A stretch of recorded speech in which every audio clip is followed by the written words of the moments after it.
नमस्कार दोस्तों, story world channel में आप सबका स्वागत है। आज की कहानी का नाम है आखिर उस रात डॉक्टर मोमिता के साथ क्या हुआ था। आइए चलिए सुनते हैं कहानी। नमस्कार दोस्तों, आज मैं आपको बहुत ही दुख भरी और सच्ची घटना सुनाने जा रही हूँ। ये बस एक घटना नहीं, सत्य है जो आजकल हमारे इस दुनिया में चला जा रहा है। ये घटना घटित हुई है पश्चिम बंगाल के कोलकाता शहर के एक मेडिकल कॉलेज की। ये घटना है कोलकाता शहर में 9 अगस्त 2024 की सुबह एक ऐसी खबर सामने आई है जो पूरे देश को हिलाकर रख दिया है। ये खबर थी 31 वर्ष की महिला डॉक्टर की, जो कोलकाता के एक मेडिकल कॉलेज और अस्पताल में ट्रेनिंग कर रही थी। हॉस्पिटल जैसी सुरक्षित मानी जाने वाली जगह पर भी इस महिला डॉक्टर का मर्डर और रेप होना काफ़ी चौंका देने वाली बात है। इस घटना का खुलासा तब हुआ जब डॉक्टर की बॉडी का पोस्टमार्टम किया गया। उस रिपोर्ट ने लोगों की रूह को हिलाकर रख दिया था, क्योंकि ये मामला सिर्फ एक मर्डर का नहीं था, बल्कि उससे कहीं ज़्यादा खौफनाक था। पोस्टमार्टम की रिपोर्ट में खुलासा हुआ है कि उस डॉक्टर की हत्या गला घोंटकर की गई थी। इतनी ताकत से उसका गला घोंटा गया कि गले की हड्डी टूट गई थी। इस हत्या के पहले डॉक्टर ने अपनी जान बचाने की कोशिश की थी। इसका सबूत उसके शरीर पर मिले निशानों से मिला था। इससे ये साफ जाहिर हो रहा था कि ये सिर्फ मर्डर का मामला नहीं था, बल्कि ये एक रेप के बाद किया गया हत्याकांड था।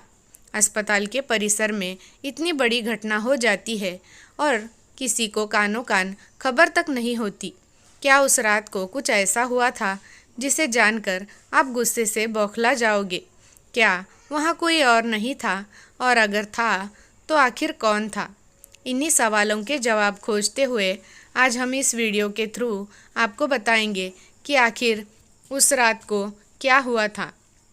यकीन मानिए, आपके भी रोंगटे खड़े हो जाएंगे।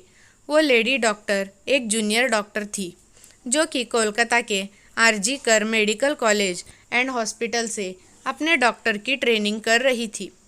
8 अगस्त 2024 को हर दिन की तरह वो लेडी डॉक्टर अपनी नाइट शिफ्ट पर थी और अपनी जॉब कर रही थी। तभी रात के 11 बजे उस लेडी डॉक्टर के पास उसकी माँ का फ़ोन आया, क्योंकि पेरेंट्स को तो हमेशा अपने बच्चों की चिंता लगी रहती है। उसकी माँ ने पूछा कि क्या बेटा, तुमने खाना खा लिया? तुम्हारी तबीयत कैसी है?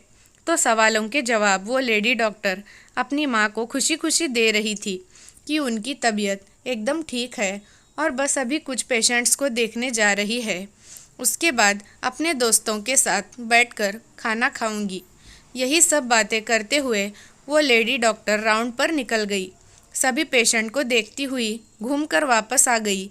सभी पेशेंट को देखकर वो अपना काम ख़त्म करके और रात के लगभग 2 बजने के बाद वो अपने दोस्तों के साथ जाकर हॉस्पिटल के कैंटीन में ही बैठ गई, जहां सब लोग मिलकर अपना खाना खाते थे। खाना खाते खाते और बातें करते हुए रात के 3 बज गए तो वो उस वक्त थोड़ी थकावट महसूस कर रही थी। थकावट को दूर करने के लिए वो अस्पताल के 4थे फ्लोर में बने सेमिनार हॉल में जाकर रेस्ट करने लगी। उसको रेस्ट करते हुए सुबह के 7:30 बज गए, पर तब भी वो उस सेमिनार हॉल से बाहर नहीं आई थी, जो कि एक काफ़ी ज़्यादा परेशान करने वाली बात थी, क्योंकि वो कभी भी आधे घंटे से ज़्यादा ब्रेक नहीं लेती थी। तभी हॉस्पिटल का एक कर्मचारी, जो कि सुबह की शिफ्ट स्टार्ट होने से पहले अस्पताल के सारे रूम को चेक कर रहा था, और ऐसे ही सारे रूम को चेक करते हुए उस सेमिनार हॉल की तरफ जाता हुआ दिखा। जैसे ही वो उस सेमिनार हॉल के बाहर जाकर उसका गेट खोलने लगा तो उसकी आंखों के सामने एक भयानक नज़ारा आ रहा था, जिसे देखकर वो बहुत ज़ोर से चीख पड़ा। उस कर्मचारी की चीख सुनकर आसपास के लोग वहाँ पर इकट्ठा हो गए और जाकर देखा कि सेमिनार हॉल के अंदर उस लेडी डॉक्टर की बॉडी बिना कपड़ों के पड़ी हुई थी और उसकी बॉडी पर कुछ ब्लड के निशान भी थे। वहाँ खड़े सब लोगों के लिए ये एक सपने से कम नहीं था, स्पेशली दूसरी फीमेल डॉक्टर एंड वर्कर्स के लिए, क्योंकि उन्होंने अपनी आंखों के सामने ऐसा नज़ारा पहली बार देखा था, और वो भी अस्पताल के अंदर ही। उस लेडी डॉक्टर की बॉडी को देखकर अस्पताल के आसपास के खड़े सारे लोग उस स्ट्रेचर पर लिटाते हैं और इमरजेंसी रूम में लेकर आते हैं। सभी डॉक्टर उसके इलाज में लग गए, लेकिन तब काफ़ी देर हो गई थी और ये संभव नहीं हो पाया। कुछ घंटों के बाद उस लेडी डॉक्टर ने अपना दम तोड़ दिया। अस्पताल में कुछ लोग थे जो कि एक मर्डर और रेप केस को एक नॉर्मल केस जैसा दिखाने की कोशिश कर रहे थे ताकि वो अस्पताल का नाम बचा सके। लेकिन जब पोस्टमार्टम रिपोर्ट आई तो दूध का दूध और पानी का पानी हो गया। उस रिपोर्ट से साफ साफ पता चल गया कि उसके साथ किसी ने ज़बरदस्ती गलत हरकत करने की कोशिश की थी, और जब वो उस इंसान से अपने आप को बचाने की कोशिश करने लगी तो उसका गला घोट दिया गया और उसे बहुत बुरी तरीके से मारा भी गया। फिर उसका रेप भी किया गया। ये सारे प्रूफ मिलने के बाद ये केस पुलिस को हैंड ओवर कर दिया गया, जो पुलिस वाले इस क्रिमिनल को पकड़ने के लिए लग जाते हैं। सबसे पहले पुलिस उस जगह पर छानबीन करती है जहां ये सब इतिहास हुआ था। किस्मत से पुलिस वालों को वहां पर उस लेडी डॉक्टर के कुछ नेल्स और ब्लड सैंपल मिलते हैं और साथ ही एक ब्लूटूथ भी मिलता है।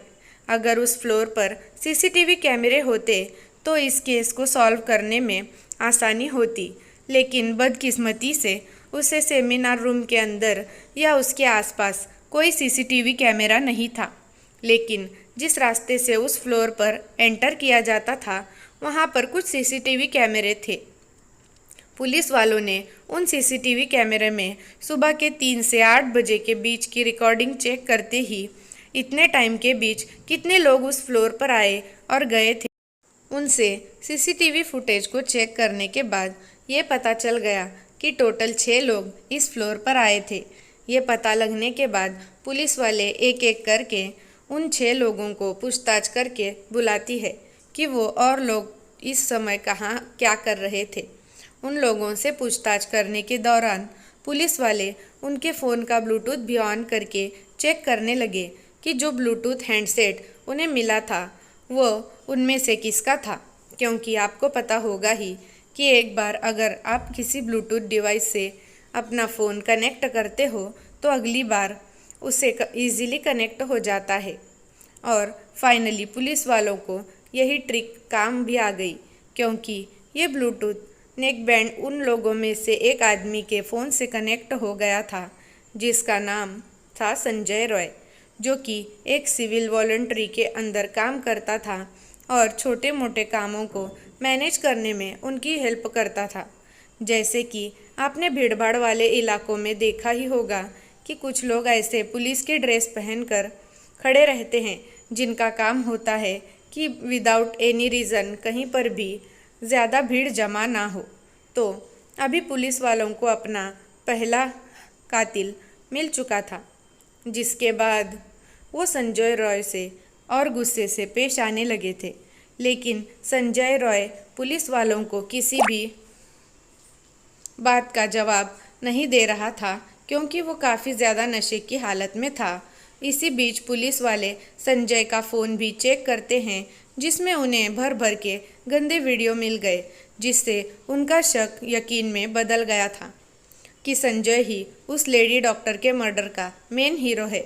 उसके बाद पुलिस वाले संजय रॉय को और ज़्यादा डराने लगे और फाइनली उसने डर कर अपना गुनाह कबूल कर लिया कि उसने ही लेडी डॉक्टर को मारा है और उसका रेप किया है। ये पता लगते ही कुछ पुलिस वाले और कुछ सैंपल इकट्ठा करने के लिए संजय रॉय के घर जाते हैं, जहां पर उन्हें एक जूता मिलता जिसके ऊपर कुछ खून के निशान मिले। थोड़ी और तलाशी लेने पर पुलिस वालों को संजय के घर से बाहर कुछ कपड़े सूखते हुए दिखाई दिए, और वो वही कपड़े थे जो संजय ने उस रात को पहन रखे थे, क्योंकि सीसीटीवी कैमरे में वो दिख गए थे। जाहिर है कि संजय ये प्रूफ मिटाने की कोशिश कर रहा था। लेकिन संजय को पूछताछ के लिए पुलिस स्टेशन लाया गया तो उस वक्त वो काफ़ी नशे की हालत में था। जब पुलिस वाले उसे जूते पर लगे ब्लड सैंपल को चेक करवाते हैं तो वो भी उस लेडी डॉक्टर के ब्लड से मैच हो जाता है। अब सारी रिपोर्ट और डिटेल्स को एक साथ जोड़कर पुलिस वालों को पता चलता है कि उस रात संजय रॉय काफ़ी ज़्यादा नशे की हालत में था और वो रात के 11 बजे हॉस्पिटल में एंटर करता है। संजय रॉय अक्सर हॉस्पिटल में नाइट शिफ्ट किया करता था, तो उसे वहाँ की काफ़ी अच्छी खासी मालूमात भी थी कि कहाँ पर कैमरा है और कहाँ पर नहीं है। तो वो आराम से उस अस्पताल के चौथे फ्लोर पर जाकर बैठ गया, क्योंकि वो नहीं चाहता था कि कोई उसे ज़्यादा नशे की हालत में देखे, क्योंकि वो अपनी नौकरी से हाथ धो सकता था। चौथे फ्लोर पर जाकर वो आराम करने लगा और जब उसकी आंख खुली तो सुबह के 3:30 बज चुके थे। तभी उसने देखा कि वो लेडी डॉक्टर उस रूम में आराम कर रही थी। उस लेडी डॉक्टर को अकेला देखकर संजय के इरादे बिगड़ने लगे। वो पहले काफ़ी देर तक उस फ्लोर के चक्कर लगाते रहा, ये कन्फर्म करने के लिए कि यहाँ कोई आ तो नहीं रहा है। जब उसे लगा कि हाँ, उसका रास्ता साफ है, तो वो सेमिनार हॉल के अंदर एंटर करता है और फिर वहाँ से 4:45 बजे बाहर आता है। इन 45 मिनट में उसने उसके साथ क्या क्या किया होगा और वो बेचारी कितनी तकलीफ़ से गुजरी होगी, ये सोचकर ही किसी का दिल दहल जाएगा। स्पेशली उस लेडी डॉक्टर को पेरेंट्स का, जिन्होंने इतनी उम्मीद से अपनी बच्ची को डॉक्टर बनने के लिए भेजा था। वो अपने माता पिता की अकेली बेटी थी, तो उनके लिए तो ये किसी सदमे से कम नहीं था। लोग कहते हैं लड़कियां छोटे कपड़े पहनती हैं, इसीलिए उनके साथ गलत काम होते हैं। लेकिन उस महिला डॉक्टर के साथ जो हादसा हुआ था, तो उस टाइम वो ड्यूटी पर थी, तो वो छोटे कपड़े पहने हुए नहीं थी, वो अपने यूनिफॉर्म में ही थी। तो फिर उसके साथ ये सब क्यों हुआ? हम डॉक्टर को भगवान का दर्जा देते हैं, पर जब वही सेफ नहीं है तो हम कहाँ से होंगे? उस संजय जैसे दरिंदे इंसान को फांसी जैसी सज़ा ज़रूर मिलनी चाहिए, तो वो भी कम है। लेकिन दोस्तों, कोलकाता पुलिस ने संजय को गिरफ्तार कर लिया है, जिससे संजय के बयानों से ये साफ हो जाता है कि अस्पताल में जो कांड हुआ था, उस कांड में वो अकेला नहीं था, बल्कि इसमें बहुत सारे लोग शामिल थे।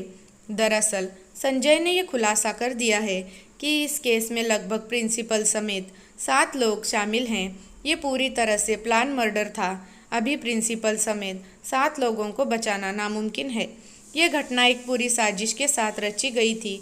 अस्पताल के कुछ लोगों ने इस घटना को छुपाने की बहुत कोशिश की, ताकि अस्पताल का नाम बच जाए, बदनामी ना हो। इसके चक्कर में उन्होंने इस महिला डॉक्टर के माता पिता को भी झूठी खबर दी कि उनकी बेटी बीमार है। लेकिन ये खबर सुनते ही लेडी डॉक्टर के माता पिता टेंशन में आ गए थे कि रात को 11 बजे तक तो हमारी बेटी ठीक थी, अभी इतनी जल्दी बीमार कैसे हो गई? घबराहट के कारण वो लोग बार बार अपनी बेटी को फ़ोन करने लगे, तो किसी ने कॉल उठाकर बताया कि उनकी बेटी ने खुदकुशी कर ली है। खबर सुनते ही घर वाले दौड़कर अस्पताल पहुँचे, लेकिन वहाँ पहुँचने के बाद भी 3 घंटे तक अपनी बेटी से नहीं मिलने दिया। इतना ही नहीं, इस घटना की पुलिस FIR होने के बिना ही उसका पोस्टमार्टम करवा दिया गया। ये इतिहास की पहली ऐसी घटना हुई है जो FIR के बिना ही पोस्टमार्टम रिपोर्ट आ गई। 3 घंटे तक इंतज़ार करने के बाद उस लेडी डॉक्टर के माता पिता को शक हुआ, तो उन्होंने रिपोर्ट दर्ज कराई। इसके बाद जाकर कहीं इस घटना का एक्शन लिया गया। दोस्तों, संजय जैसे घटिया लोगों को फांसी की सज़ा देनी चाहिए, ताकि ऐसी घटना दोबारा ना हो, और ऐसी घटिया हरकत करने से पहले इंसान 100 बार सोचेगा। आपके हिसाब से ऐसे लोगों को क्या सज़ा होनी चाहिए? कमेंट करके ज़रूर बताना, और मेरी वीडियो को लाइक, शेयर और चैनल को सब्सक्राइब ज़रूर कर दें। धन्यवाद।